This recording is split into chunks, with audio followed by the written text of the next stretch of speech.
पावसाळा सुरू झाला ना की असं खमंग तळलेलं काहीतरी खावंसारखं वाटतं.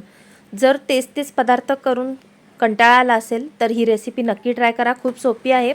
त्यासाठी आपल्याला इथे एक मध्यम आकाराचा मी कांदा घेतलेला आहे. तो आपल्याला बारीक चिरून घ्यायचा आहे. आणि पावसाळा बाहेर सुरू आहे, गार वातावरण झालेलं आहे आणि खमंग असं काहीतरी खावंसारखं वाटतं. मुलांनाच काय, मोठ्यांना पण वाटतं. तर इथे पोहे घ्यायचे. तुम्ही पातळ किंवा जाडे पोहे कोणतेही घेऊ शकता. स्वच्छ पाण्याने धुवून घ्या आणि पाणी निथळून घ्यायचं लगेचच.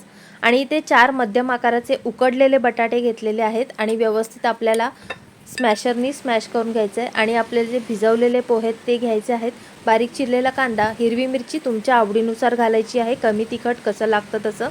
आणि जिरं घालायचं आहे, हळद घालायची आहे, हिंग घालायचं आहे, चवीनुसार मीठ घालायचं आणि असा गोळा बनवून घ्यायचा आहे. आता इथे मी गोल पॅटीसचे आकार देते, पॅटी तयार करून घेते.